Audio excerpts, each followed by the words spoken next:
Losing weight has always been a real struggle for me, and for many years I thought it was because I just wasn't going hard enough. But the truth is, it's because I wasn't given the right information. And if you have the right tools, weight loss is actually fairly easy. Now, the first tool that you need in order to lose weight is probably the one that you've heard most about, which is a calorie deficit.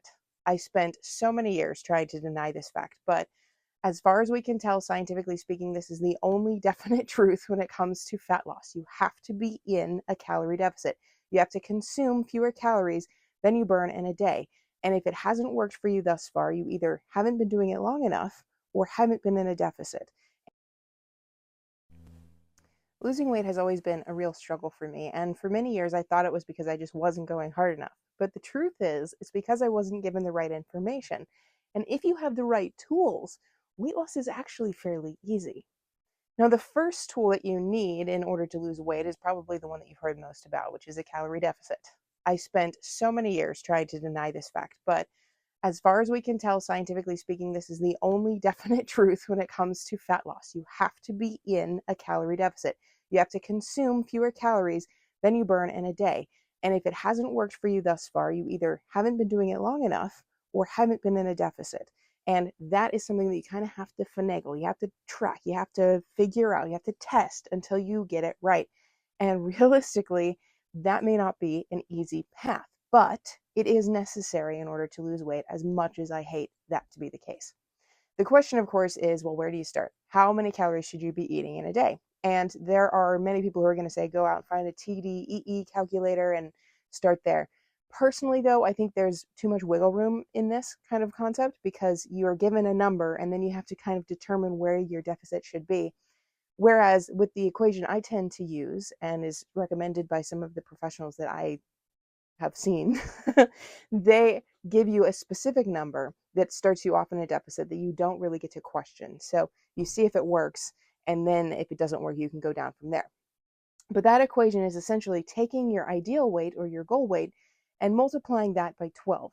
That's going to give you just one number, and you do your best to hit that number every single day. And that's going to get you into a calorie deficit without constantly questioning whether or not you should lower your calories further. And generally speaking, you have to test this for like 3 months in order to know whether or not it works. So don't quit after 2 weeks, which is typically what I would do when the scale didn't go down. Instead, you have to know that this is a long-term process and that if you stick with it long enough, you'll start to get results. But of course, there's a downside to a calorie deficit, which brings us to the second tool, which is you need to work on building your muscle mass. And generally speaking, when you're trying to lose weight and you hear that 1/4 of the weight you lose is going to be muscle mass, at least the thought that went through my head was, well, what's the big deal? So I lose a little muscle. Well, turns out there is kind of a problem here because muscle is responsible for all your movement. Now, it does actually burn more calories per pound than fat as well, so that's an added benefit. But the biggest issue is the loss of movement or the less capable body that you will wind up with. So, the best way to prevent muscle loss while in a calorie deficit is to strength train and to keep your protein up. Now, strength training is something that I think people find intimidating, certainly when they first start out. But realistically, there are some home workouts that are really basic that can cover pretty much all the muscle groups that you need in compound movements. And that's going to be push-ups and squats. Generally, that's going to get everything you need in order to keep your muscle mass going, and it's going to keep building muscle mass, assuming you get enough protein into your diet. Now, the challenge of working out at home is that it requires more reps because you're primarily working with body weight. Whereas if you go to a gym, you can add on a lot of extra weight, and that means that it takes fewer movements to get to the point of muscle failure, which is generally what you're trying to do, where essentially you are pushing yourself to the extent that you can no longer extend your arms when doing a push-up, or you can no longer stand up properly when in a squat. That's the point of failure. Generally, that's going to be easier with gym equipment, but it is not necessary. Now, when it comes to protein, so that you actually can build up the muscle, I was woefully under in my protein consumption for most of my weight loss journey. And the data currently suggests that you need to get about 0.7 grams of protein per pound of body weight, or 1.6 grams of protein per kilogram. Now, I generally go with a really simple equation for this one as well, though, where you take your goal weight, and that's the number of grams of protein you should eat in a day. So for me, that's about 160 grams. That's hard enough to do. So technically speaking, I should probably be getting a little bit more than that, but all things considered, that's hard enough to do. I'm not going to push it too far, but that's going to help you get the nutrients you need in order to keep your body functional, which is why that's so important. And protecting your muscle mass protects your body, which allows you to get the results that you're looking for. But of course, none of this stuff can work. Neither a calorie deficit, nor strength training, nor protein can have any effect on your body and your weight loss if you give up. So the last tool that you need is the fortitude to stick with it long term. I think all too often people get stuck in this mentality of, I'm going to get down to this weight by this time, and then if they're not seeing the scale go down the way that they want it to, they quit. That's not going to help you, because realistically, your dream body is going to be at the end of your labor. And whether or not you put in the effort and time, that time's going to pass anyway. So you might as well do the work so that you can live more of your life with the results that you're hoping for. Now, it's definitely going to take a lot more time, and it's going to be harder than you would like. I know that for me, weight loss is a very, very frustrating endeavor. And it turns out 2 pounds of weight loss in a week is actually extreme weight loss. As in, if you lose more than that, it's usually not very good for you. Now, there are obviously some ways to finagle this, and you can experiment with things. But generally speaking, if you're losing more than 2 pounds of fat in a week, you should reevaluate.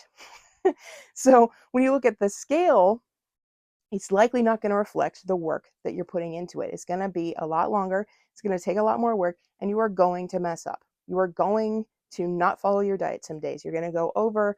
You're going to eat things that don't necessarily fit, and that's okay. We all do it. We're all going to mess up. It's going to be a trend probably for the rest of our lives, because it's not realistic to expect us to not eat birthday cake ever again.